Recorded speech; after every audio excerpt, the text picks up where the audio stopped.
গল্পটি শুরু হয় সাউথ কোরিয়ার এক প্রত্যন্ত গ্রামে। এই লোকটির নাম সিওক। তার বয়স 30 বছর হলেও তার চিন্তাভাবনা এবং কর্মকাণ্ড একদম বাচ্চাদের মতো। এর কারণে সে নিউরো ডেভেলপমেন্টাল ডিসঅর্ডার নামক এক রোগে আক্রান্ত। পৃথিবীতে তার আপন বলতে কেউ বেঁচে নেই। এত বাধা প্রতিবন্ধকতার পরেও সে থেমে যায়নি। সে একাই একটি রাইস মিল এবং একটি পোল্ট্রি ফার্ম পরিচালনা করে। তার একমাত্র শক্তি হচ্ছে তার গ্রামের মানুষজন সবাই সিয়ককে প্রচণ্ড ভালোবাসে। আর সিয়ক ভালোবাসে তার একমাত্র সঙ্গী তার সাইকেলটিকে। এই সাইকেলে করে সে পুরো গ্রামে ঘুরে বেড়ায়।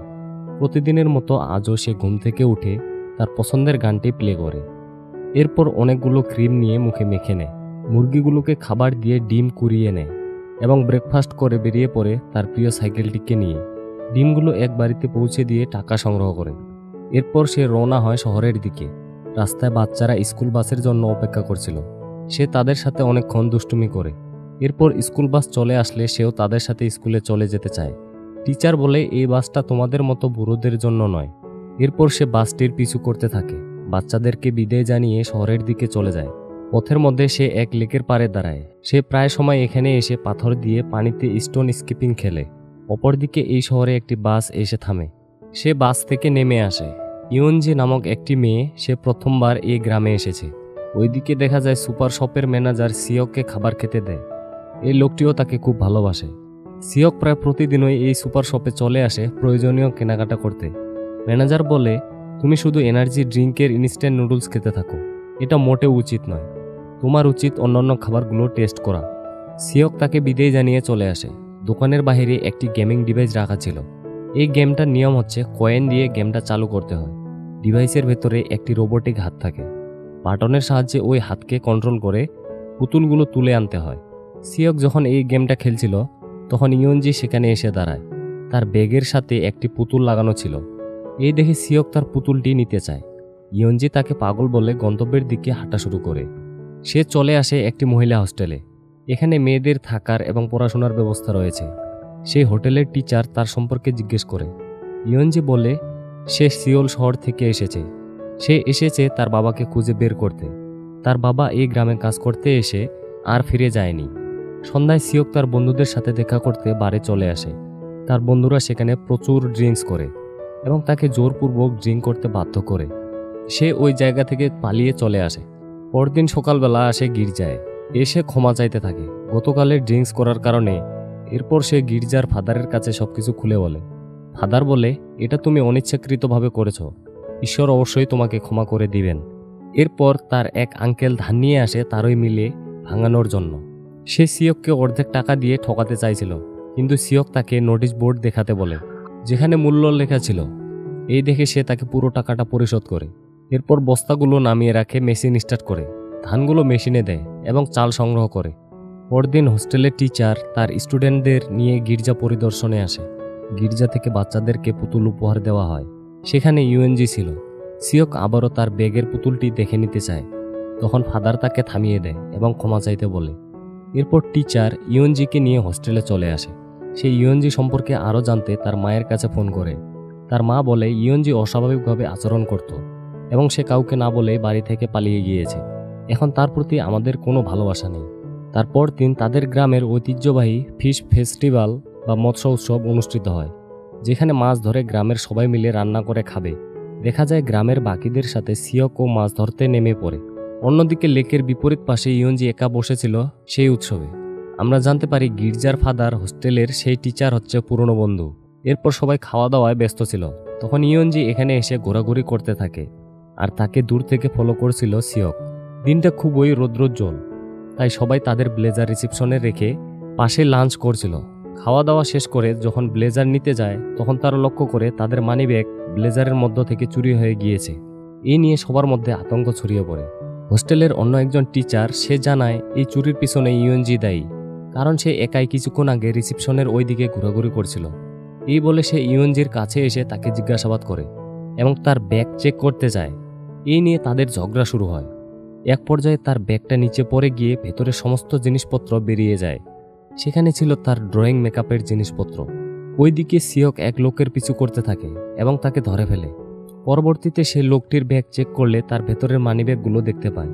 অর্থাৎ এই লোকটি ছিল আসল চোর, যাকে সিয়ক দেখতে পেয়েছিল। এরপর ইয়নজি সেই উৎসব থেকে চলে আসে, আর সিওক তাকে ফলো করে আসছিল। এই দেখে ইয়নজি রেগে গিয়ে তাকে চলে যেতে বলে, কিন্তু কিছুক্ষণ পর সে আবারও পিছু করছিল। এতে ইয়নজি যখন তাকে মারতে আসে তখন সে তাকে একটি পুতুল উপহার দেয়। পুতুলটি দেওয়ার জন্যই সে এতক্ষণ তার পিছু করেছিল। এটা বুঝতে পেরে ইয়নজি তাকে ক্ষমা করে দেয়। তখন প্রচণ্ড ক্ষুধায় ইয়নজি পেট থেকে শব্দ হতে থাকে। এই শুনে সিওক বুঝতে পারে সে ক্ষুধার্ত, তাই সে ইয়নজিকে তার সাথে আসতে বলে। দেখা যায় সে তাকে নিয়ে রেস্টুরেন্টে চলে এসেছে। ইয়নজি বলে, তুমি ইডিয়েট হলেও মানুষটা খারাপ নও। তখন তারা একে অপরকে তাদের নাম বলে। দোকানের মালিক সিয়ককে জিজ্ঞেস করে, এই মেয়েটি কে? ইয়নজি বলে, কিছুক্ষণ আগেই আমাদের মধ্যে বন্ধুত্ব হয়েছে। এরপর সিওক তাকে নিয়ে তার বাড়িতে চলে আসে। তার রাইস মিলটা তাকে ঘুরিয়ে দেখায়। ইয়নজি বেশ অবাক হয়, কারণ এর আগে সে কখনোই এমন কিছুই দেখেনি। সে তাকে তার বাবা মার বিষয়ে জিজ্ঞেস করে, এবং সিওক বলে সে যখন ছোট ছিল তখন তার বাবা মা মারা যায়। তারপর থেকে সে এখানে একাই থাকে। তখন ইয়নজি তার বাবার একটি ছবি তাকে দেখায় আর বলে তার বাবা হারিয়ে গিয়েছে, সে খুব শীঘ্রই তার বাবাকে খুঁজে বের করবে। এরপর থেকে তারা দুজন গ্রামের বিভিন্ন জায়গায় একসাথে ঘুরে বেড়ায়। তারা এক গাছের নিচে আসে। ইয়নজি বলে, আমার খুব পছন্দের জিনিস হচ্ছে পুতুল। খুব ভালো হতো যদি ফুল আর ফলের মতো পুতুল গাছে ধরত। এরপর সিওক তাকে সাইকেল চালানো শেখায়। কিছুক্ষণ পর তারা ফাদারের সাথে দেখা করতে আসে। ইয়নজি তাকে জিজ্ঞেস করে এই গ্রামের ঠিক কোন জায়গায় কনস্ট্রাকশন সাইট রয়েছে, কারণ তার বাবা এই কনস্ট্রাকশন সাইটে কাজ করত আর সে তার বাবাকে খুঁজতে এসেছে। এই শুনে ফাদার তাদের ঠিকানা বলে দেয়। ঠিকানা অনুযায়ী তারা প্রায় সময় সেই জায়গায় চলে আসত এবং তার বাবাকে খুঁজে বেড়াতো। এভাবে করে তারা বেশিরভাগ সময় একসাথে কাটায়। বিষয়টা টিচার লক্ষ্য করে। এরপর সিওক যখন বাজার করতে আসে তখন সে ইয়নজি ম্যানেজারের সাথে পরিচয় করিয়ে দেয়। তারপর লেকের পাড়ে এসে তারা বেশ ভালো একটা সময় কাটায়। আমরা বুঝতে পারি এমন সুন্দর সময় কাটানোর মতো কোনো বন্ধু এর আগেই তাদের ছিল না। সেদিন সন্ধ্যা হয়ে গেলেও ইয়নজি হোস্টেলে ফিরেনি, তাই টিচার তাকে খুঁজতে বেরিয়ে পড়ে। দেখতে পায় সে রেস্টুরেন্টে কাজ করছে। সে তাকে নিয়ে আসে এবং বলে, তোমার টাকার প্রয়োজন হলে আমাকে বলবে। এই ছোট বয়সে মদের দোকানে কাজ করার কোনো মানে হয় না। পরদিন সে ফাদারের সাথে বিষয়টা শেয়ার করে। তাকে জানায় ইয়নজি সারাদিন সিওকের সাথে ঘুরে বেড়ায় আর অনেক রাত করে হোস্টেলে ফিরে। এছাড়াও সিওকের সাথে মিলে তার মৃত বাবাকে খুঁজে বেড়ায়। তার বাবা অনেক আগেই মারা গিয়েছে, কিন্তু সে এখনও মানতে পারছে না। সে ভাবে তার বাবা হয়তো হারিয়ে গিয়েছে। ফাদার বলে, আমি সিওককে তার ছোটবেলা থেকেই চিনি। সে খুবই সহজ সরল আর মানসিকভাবে সে এখনও বাচ্চাদের মতো। সে ইয়নজির কোনো ক্ষতি করবে না। ওইদিকে তার আবারও কনস্ট্রাকশন সাইটে চলে আসে। সেখানে কর্মরত লোকদেরকে ইয়নজি তার বাবার ছবি দেখায় এবং তার বাবার বিষয়ে জিজ্ঞেস করে। এরপর তারা রেস্টুরেন্টে চলে আসে। ইয়নজি বলে সে হয়তো খুব শীঘ্রই তার বাবাকে খুঁজে পাবে, কারণ ওই লোকগুলো তার বাবার সাথে কাজ করত। তখন সিওক বলে, তারা বলেছে তোমার বাবা বেঁচে নেই। এতে সে রেগে গিয়ে অনেক কথা শুনিয়ে চলে আসে। কিছুক্ষণ পরেই ঝুম বৃষ্টি শুরু হয়। অনেকক্ষণ যাবৎ সে এক ছাউনির নিচে দাঁড়িয়ে থাকে। অপরদিকে টিচার তাকে নিয়ে খুব চিন্তায় পড়ে যায়, কারণ এত রাত হয়ে যাওয়ার পরেও সে এখনও ফেরেনি। তাই তাকে খুঁজতে বেরিয়ে পড়ে।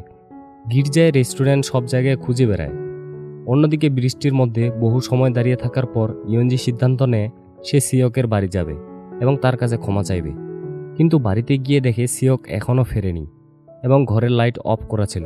তাই সে লাইট অন করতে যায়। ততক্ষণে সিওকও বাড়ির সামনে চলে এসেছিল। ভেতরে গিয়ে দেখে ইয়নজি অজ্ঞান হয়ে পড়ে আছে। তাই সে তাকে তুলে নিয়ে বিছানায় রাখে। আর ঠিক তখনই টিচার সেখানে চলে আসে। তাদেরকে এই অবস্থায় দেখে তিনি মনে করেন সিও হয়তো ইয়নজির সাথে খারাপ কিছু করছে। তিনি তাকে হসপিটালে নিয়ে আসে। ডক্টর তাকে বলে ইয়নজি মানসিক সমস্যায় ভুগছে। সে তার লাইফের কষ্টদায়ক স্মৃতিগুলোকে সত্য বলে মানতে চায় না। এজন্যই সে তার বাবার মৃত্যুকে কখনোই মেনে নেয়নি। তখন ইয়নজির মা নতুন হাজব্যান্ডকে নিয়ে হাজির হয়। ইয়নজির নতুন বাবা তাকে আদর করতে এগিয়ে আসে। তাকে দেখে সে আরও বেশি অসুস্থ হয়ে পড়ে। ওইদিকে সিওককে দেখা যায় জেলের ভেতরে, অর্থাৎ টিচার তাকে পুলিশে ধরিয়ে দিয়েছে। ফাদার তার সাথে দেখা করতে আসে। সিওক তাকে দেখে প্রচণ্ড খুশি হয়। ফাদার তাকে সত্যটা বলতে বলে, কিন্তু সে তার প্রতিবন্ধকতার কারণে তাকে কিছুই বোঝাতে পারছিল না। এই দেখে তার প্রচণ্ড মন খারাপ হয়। সে সিওককে আশ্বস্ত করে যেভাবেই হোক সে তাকে মুক্ত করবে, কিন্তু এই কেস লড়তে হলে অনেক টাকার প্রয়োজন। তাই সে সিওকের রাইস মিলটা বিক্রি করার সিদ্ধান্ত নেয়। হসপিটালে ইয়নজির মা টিচারকে অনেক কথা শোনায়। সে বলে টিচার ঠিকভাবে ইয়নজির দেখাশোনা করেনি, এজন্যই তার এই দুর্ঘটনা হয়েছে। রাতের বেলা টিচার ইয়নজির পাশে শুয়েছিল। হঠাৎ করে সে এক দুঃস্বপ্ন দেখে। জেগে ওঠে আর টিচারকে বলে কাল ভয়ঙ্কর কিছু একটা তার পেছনে ছিল। সেটা দেখে সে ভয় পেয়েছিল, অর্থাৎ ইয়ঞ্জি সিওকের বাড়িতে অজ্ঞান হয়ে যাওয়ার বিষয়টা তাকে বলছিল। কিন্তু টিচার ভাবে সে হয়তো তার দুঃস্বপ্নের কথা বলছে। এরপর দিন সিওকের কেসের জন্য সবাই আদালতে হাজির হয়। সিওকের উকিল বিচারককে জানায় যে সিওক স্বাভাবিক নয়, সে এক রোগে আক্রান্ত, তার মানসিক বিকাশ ঘটেনি। বিচারক সিওকের আচরণে বুঝতে পারে সে আসলেই প্রতিবন্ধকতার শিকার। তাই সিওককে নিরপরাধ প্রমাণ করার জন্য তাদেরকে কয়েকদিনের সময় দেওয়া হয়। ফাদার টিচারকে রিকোয়েস্ট করে যাতে সে কেসটা তুলে নেয়, কিন্তু টিচার তার কথায় রাজি হয় না। সে সিওকের শাস্তি চায়। এরপর ফাদার সিওকের বন্ধুর কাছে আসে এবং তাদেরকে সাক্ষী দেওয়ার জন্য রিকোয়েস্ট করে। তাদের মধ্যে কয়েকজন রাজি হলেও বাকিরা সবাই অস্বীকৃতি জানায়। এরপর তিনি ইয়ঞ্জির মায়ের সাথে দেখা করে রাইস মিল বিক্রি করা সমস্ত টাকা তাকে অফার করে, বলে এর বিনিময়ে হলেও আপনারা কেসটা তুলে নিন। এরপর তিনি সিওকের সাথে দেখা করতে আসে। তাকে বলে আগামীকাল আদালতে ঠিক তাই বলবে যা এখন আমি তোমাকে শিখিয়ে দিব। পরদিন আদালতে সিওক বলে আমি প্রতিবন্ধী, আমাকে ক্ষমা করে দিন, আমি কিছুই করিনি। তার এই কথা শুনে আদালত তাকে ক্ষমা করে দেয়। কিন্তু আদালতের বাহিরে মিডিয়া এবং জনতা এর প্রতিবাদ জানায়। সবাই ভাবে সিওক ছিল একজন অপরাধী, তার সঠিক বিচার করা হয়নি। এমনকি সিওক যখন ফাদারের সাথে বাড়ি ফিরছিল তখন তাদের গাড়ির উপরে হামলা করা হয়। এছাড়াও তাদের গ্রামে বিভিন্ন পোস্টার লাগানো হয় সিওকের বিরুদ্ধে। এর কয়েকদিন পরে সিওক সুপার শপে গেলে সে ম্যানেজার তাকে বের করে দেয়, বলে এই লোকটা ইনোসেন্ট সেজে একটি ছোট্ট বাচ্চা মেয়ের ক্ষতি করেছে। হসপিটালে ইয়ঞ্জি এখন সুস্থ। সে কিছু ছবি এঁকেছিল যা টিচার দেখতে পায়। সেখানে সিওকের ছবিও আঁকা ছিল। এই দেখে টিচারের মনে পড়ে ডক্টর তাকে বলেছিল ইয়ঞ্জি এমন এক মেন্টাল ডিজিজে আক্রান্ত যার ফলে সে লাইফের সমস্ত কষ্টদায়ক স্মৃতিগুলো মনে রাখতে পারে না। কিন্তু এর পরের পৃষ্ঠাতেই এক ভয়ঙ্কর ছবি আঁকা ছিল। এই দেখে সে আবারও সিওকের প্রতি রেগে যায়। ওইদিকে সিওক সবসময় তার বাড়িতে শুয়ে থাকে, কারণ এখন আর গ্রামের মানুষ তাকে ভালোবাসে না। দেখা যায় তার এক আঙ্কেল তাকে দেখতে আসে। সে সিওককে জানায় হসপিটালে যে রুমে তার মা মৃত্যুবরণ করেছিল সেই রুমে ইয়ঞ্জি থাকে। এই শুনে সে দৌড়ে চলে আসে ইয়ঞ্জিকে দেখার জন্য। টিচার তাকে দেখতে মারধর করে বের করে দেয়, কিন্তু সে বের হতে চাইছিল না। দরজায় হাত চাপা পড়ে তার হাত রক্তাক্ত হয়ে যায়। এরপর সিকিউরিটি এসে তাকে টেনে নিয়ে যাচ্ছিল, তখন ইয়ঞ্জির ঘুম ভেঙে যায়। সে এসব দেখতে পেয়ে সিওককে বাঁচাতে চায়, কিন্তু টিচার তাকে ধরে ফেলে। ইয়ঞ্জি বলতে থাকে তারা যেন সিওককে মারধর না করে। সিওক চিৎকার করে বলে তুমি আমার বন্ধু। ইয়ঞ্জি মাথা নেড়ে হ্যাঁ বলে। রাতের বেলা ফাদার সিওককে বুঝায় যে তুমি সেই হসপিটালে যেতে পারবে না, তাহলে পুলিশ তোমাকে ধরে নিয়ে যাবে। পরদিন টিচার ইয়ঞ্জির মায়ের সাথে দেখা করে আর বলে আপনারা চাইলে কেসটাকে রিওপেন করে হাইকোর্টে পাঠাতে পারেন। কিন্তু ইয়ঞ্জির মা বলে সেই বিষয়ে আর এগোতে চায় না, অর্থাৎ ফাদারের দেওয়া সেই টাকা তারা গ্রহণ করেছিল। ওইদিকে সিওক যখন গির্জায় আসে তখন কেউ তাকে জায়গা দিতে চায় না, এমনকি তারা সিওকের সাইকেলটাও ভেঙে ফেলে। সবকিছু মিলিয়ে তার প্রচণ্ড মন খারাপ হয়। ফাদার বলে তারা কেউ তোমাকে আর পছন্দ করে না, তোমাকে ধৈর্য ধারণ করতে হবে, মন খারাপ করো না, সময়ের সাথে পরিস্থিতি স্বাভাবিক হয়ে যাবে। এরপর সে তার ভাঙা সাইকেলটি নিয়ে চলে যায়। অপরদিকে টিচার হাসপাতালে এসে দেখে ইয়ঞ্জির বাবা মা তাকে নিয়ে যেতে চাইছে, কিন্তু ইয়ঞ্জি যেতে চাইছিল না। তাই তার মা তার সাথে খারাপ আচরণ করেছিল। এতে টিচার প্রতিবাদ করলে ইয়ঞ্জির বাবা বাধা দেয়। তখন সে তার হাতে ভয়ঙ্কর এক জন্তুর ট্যাটু দেখতে পায়। তা দেখে ইয়ঞ্জি প্রচণ্ড ভীতু হয়ে পড়ে। ঠিক এটাই তারা আর্ট বইতে এঁকেছিল। টিচার রিয়ালাইজ করে ইয়ঞ্জি তার এই নতুন বাবাকে প্রচণ্ড ভয় পায়, অর্থাৎ এই লোকটা হয়তো তাকে মারধর করত। রাতের বেলা সিওক ডিনারের জন্য রেস্টুরেন্টে যায়। ভেতরে তার বন্ধুরা বসে আড্ডা দিচ্ছিল। অনেকক্ষণ যাবৎ নক করলেও কেউ দরজা খোলে না। তাদের এই অস্বাভাবিক আচরণ সে মেনে নিতে পারে না, তাই রেগে গিয়ে পাথর ছুঁড়ে মারে। এই দেখে তার বন্ধুরা বাইরে এসে তাকে বোকাচোকা করে। সবাই বলতে থাকে সিওক হয়তো পাগল হয়ে গিয়েছে, এর কাছ থেকে দূরে থাকতে হবে। সিওক বলে আমি তোমাদের বন্ধু। ইয়ঞ্জি বলে তোমার মতো বন্ধু আমাদের প্রয়োজন নেই। কিন্তু তাদের মধ্যে একজন সিওকের পক্ষ নিয়ে বাকিদের সাথে মারামারি শুরু করে। তখন সিওক তাদের উপর পাথর ছুঁড়ে মারে। সব মিলিয়ে এই ঘটনাটি বড় আকারের রূপ নেয়। তার বন্ধুরা রাস্তা বন্ধ করে মারপিট করতে থাকে। তার এক বন্ধু তাকে বলে তুমি আমাদের বন্ধু নও, আজকের পর থেকে আর এখানে আসবে না। এই শুনে সে কান্না করতে করতে চলে যায়। এরপর দেখা যায় ইয়ঞ্জি তার বাবা মার সাথে যায়নি, সে এই গ্রামেই থেকে যায়। টিচার বলে তুমি চাইলে সিওকের কেসটা আমরা আবারও রিওপেন করতে পারি। ইয়ঞ্জি বলে আমি অনেক চেষ্টা করে সিওকের বিষয়ে কোনো প্রকার বাজে বা পেইনফুল মেমোরি মনে করতে পারিনি, শুধুমাত্র ভালো কিছু মেমোরি আমার স্মৃতিতে রয়ে গিয়েছে। তাই আমার মনে হয় সে কোনো অপরাধ করেনি। ওইদিকে সিওক যখন তার রাইস মিলে ঘুমাচ্ছিল, তখন সেই রাইস মিলের নতুন মালিক সেটাকে ভাঙতে শুরু করে। সে তার সোফাটি নিয়ে বেরিয়ে আসে। ফাদার এসে বোকাজোকা করে বলে, তোমাকে কতবার বলা হয়েছে যে রাইস মিল বিক্রি করে আমরা তোমার কেসটা লড়েছিলাম, তোমাকে এখানে আসতে মানা করেছে। কিন্তু সিওক তার কোনো উত্তর না দিয়ে তাকে জড়িয়ে ধরে আর বলে, আমি ইউএনজির কাছে ক্ষমা চাইব, আমি নির্দোষ। তাই ফাদার তাকে হসপিটালে নিয়ে আসে আর টিচারকে ডেকে নিয়ে যায় কথা বলার জন্য। এই সুযোগে সিওক তার রুমে ঢুকে পড়ে। ইউএনজি শুনতে পায় সিওকের পেটের শব্দ হচ্ছে।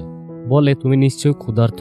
সে তাকে একটি রুটি খেতে দেয় আর বলে, এখান থেকে চলে যাও, নয়তো তারা আবারও তোমাকে মারধর করবে। কিন্তু সিওক যেতে চায় না।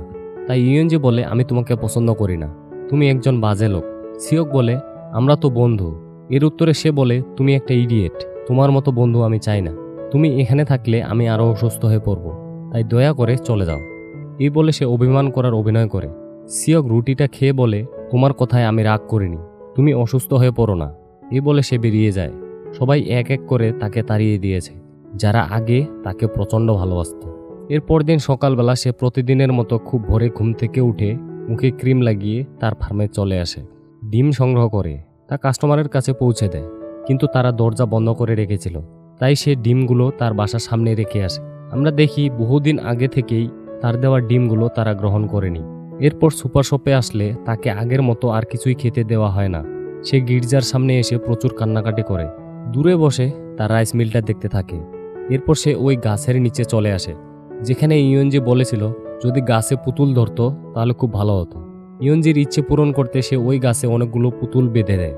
এই দেখে কয়েকটা বাচ্চা বেশ অবাক হয়ে যায়। এরপর সে লেকের কাছে চলে আসে, পাথর নিয়ে স্টোন স্কেপিং খেলে। ইউএনজির মতো সেও পানিতে নেমে ছোট ছোট মাছ দেখতে চায়। ধীরে ধীরে সেও লেকের গভীরতার দিকে এগোতে থাকে।